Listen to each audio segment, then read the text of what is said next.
कहती अल्लाह रखे कदम कदम आबाद, कदम कदम आबाद तुझे, कदम कदम आबाद तुझे। जी दोस्तों, आप देख रहे हैं कलाइडोस्कोप। गुज़श्ता रोज़ 27 अक्टूबर, जिसको कश्मीर के हवाले से पाकिस्तान में यौम स्याह के तौर पे मनाया जाता है, भारत के वज़ीर दिफ़ा राजनाथ सिंह साहब मकबूजा जम्मू और कश्मीर में थे। राजनाथ सिंह साहब बड़े ज़बरदस्त पॉलिटिशियन हैं। 2014 के इंतखाबात से पहले ये बीजेपी के सदर भी थे, और फिर जब मोदी सरकार आई तो इनको वज़ीर दाखिला बना दिया गया था, होम मिनिस्टर। और फिर जब दोबारा बीजेपी ने इंतखाबात जीते 2019 में, तो इनको फिर वज़ीर दिफ़ा बना दिया गया। तो ये मकबूजा जम्मू और कश्मीर में कल थे, और दो बातें जो हैं उन्होंने कहीं, उस पर मैं समझता हूँ कि तबसरा बनता है। पहली बात तो उन्होंने ये कही कि जी ये जो जम्मू और कश्मीर का मामला है ये भारत का इंटरनल मामला है, इसमें हम किसी की मुदाखलत बर्दाश्त नहीं करेंगे। और दूसरी बात उन्होंने कही कि ये जो मोदी की हुकूमत है, मोदी सरकार है, ये जो भारत की पार्लियामेंट की एक करारदाद है जो कि 22 फरवरी 1994 को अडॉप्ट हुई थी, और जिसमें बहुत सी और बातों के अलावा ये भी कहा गया था कि जो आज़ाद जम्मू और कश्मीर है, जिसे भारत पाकिस्तान ऑक्युपाइड कश्मीर कहता है, वो भी हम लेकर रहेंगे, और गिलगित बल्तिस्तान भी लेकर रहेंगे, वो उस रेजोल्यूशन का हिस्सा है। तो उन्होंने उस रेजोल्यूशन का रेफरेंस दिया, और साथ में फिर ये कहा कि अब हमारा जो है शुमाल की तरफ, नॉर्थ की तरफ हमारा सफ़र जारी हो चुका है, और अब हम गिलगित बल्तिस्तान भी लेकर रहेंगे। तो एक तो उन्होंने गिलगित बल्तिस्तान का ख़ास तौर पे ज़िक्र किया, आज़ाद जम्मू और कश्मीर का ज़िक्र नहीं किया, सिर्फ गिलगित बल्तिस्तान का ज़िक्र किया। अब ये दो बातें हैं, बड़ी इंटरेस्टिंग बातें हैं। देखिए, जब आप भारत ये कहता है कि जम्मू और कश्मीर उसका इंटरनल मैटर है, तो अब इसकी दो आप कह सकते हैं कि आप इसको इंटरप्रेट कर सकते हैं।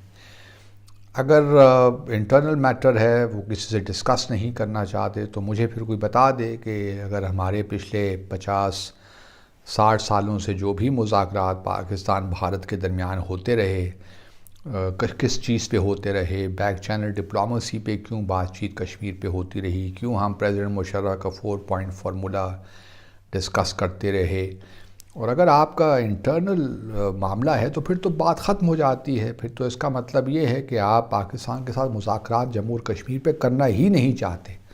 और मैं यही बार बार अपने लोगों से भी यही कहता हूँ कि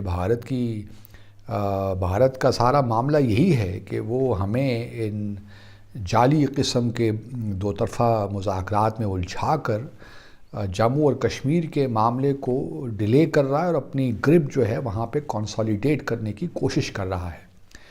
तो हमें, क्योंकि अगर इंटरनल मैटर है तो फिर तो इंटरनल मैटर्स पे तो इंटर स्टेट गुफ्तगू नहीं होती।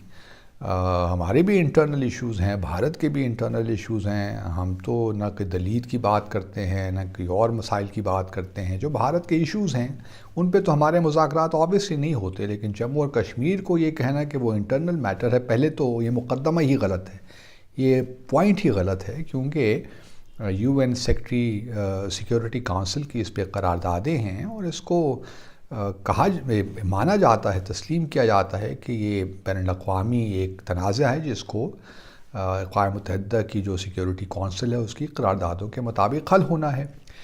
तो ये कहना कि हमारा इंटरनल मैटर है, तो ये तो बिल्कुल ही मैं समझता हूँ कि बेतुकी सी बात है।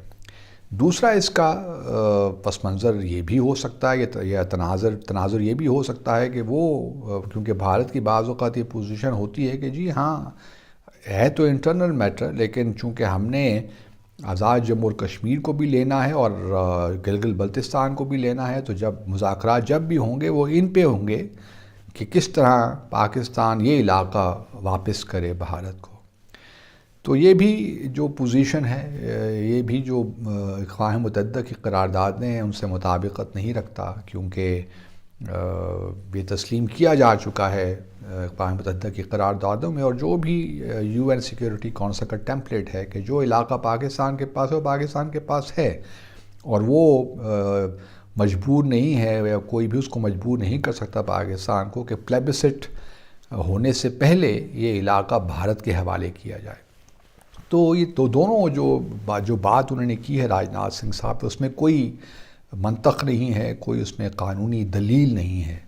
تو جب تک قانونی دلیل نہ ہو تو ویسے ہی آپ سیاسی بیان دے دیں تو الگ بات ہے، لیکن راجناتھ سنگھ صاحب کی خدمت میں ہی عرض کرنا چاہتا ہوں کہ آپ اسے کہتے رہیں انٹرنل میٹر، تو اس سے بالکل آپ کی جو انٹینشنز ہیں وہ ظاہر ہو جاتی ہیں کہ آپ پاکستان کے ساتھ یہ جو تنازع ہے اس کو پیسفلی حل نہیں کرنا چاہتے۔ اس لیے مجھے یاد آتا ہے کہ سید علی شاہ گیلانی صاحب سے جب بھی میری ملاقات ہوتی تھی یا بات ہوتی تھی تو وہ یہی کہتے تھے کہ پہلے بھارت کو یہ ماننا چاہیے، اس کے بعد ہی حریت جو ہے بھارت کے ساتھ کوئی بات چیت کر سکتے ہیں۔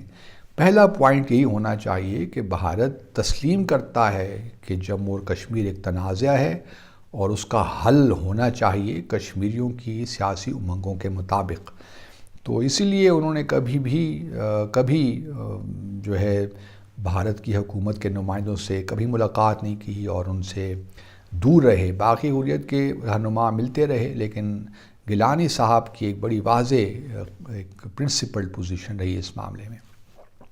اچھا، دوسرا بڑا انٹرسٹنگ ہے کہ انہوں نے اپنی تقریر میں آزاد جموں اور کشمیر کا ذکر نہیں کیا، انہوں نے صرف گلگت بلتستان کا ذکر کیا۔ یہ بڑا انٹرسٹنگ ہے، اب گلگت بلتستان کا ذکر کیوں کیا انہوں نے؟ ایک جو بات میری سمجھ میں آتی ہے وہ تو یہی ہے کیونکہ گلگت بلتستان کا علاقہ جو ہے اس سی پیک کے حوالے سے بڑا امپورٹنٹ ہے، اور سی پیک اگر آپ دیکھیں تو اس کی جو ریئلائزیشن ہے وہ ڈپینڈ ہی گلگت بلتستان پہ کرتی ہے۔ تو شاید وہ چین کو کوئی میسیج دینا چاہتے ہوں اور ان کو بتانا چاہتے ہوں کہ یہ سارا کنٹروورشل علاقہ ہے، اور سون ان کا خواب تو ہے کہ گلگت بلتستان انڈیا کے پاس ہی ہوگا۔ تو یہ جو آپ سی پیک اور BRI کر رہے ہیں یہ کہیں بھی جانے والا نہیں ہے، اس کو آپ چھوڑیے۔ تو یہ دو ایشوز ہیں جو کہ راجناتھ سنگھ صاحب نے اٹھائے اپنی تقریر میں۔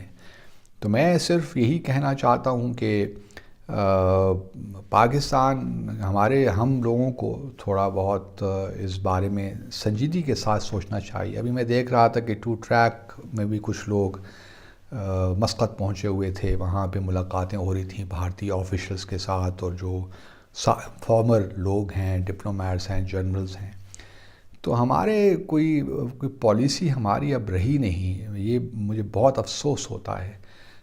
پچھلے کئی دہائیوں سے ہم کشمیر پہ اپنی ایک پرنسپلڈ پوزیشن رکھے ہوئے ہیں، اور ہمیں اب تھوڑا سوچنا چاہیے کہ ہم نے آگے کیا کرنا ہے، کس طرح کشمیر پالیسی کو آگے لے کر چلنا ہے۔ تو اگر ہم نے ابھی صحیح معنوں میں اپنی کوئی جامع حکمت عملی نہیں بنائی تو اور بہت نقصان ہو جائے گا۔ تو آج کے لیے اتنا ہی، اللہ حافظ۔ دھرتی اللہ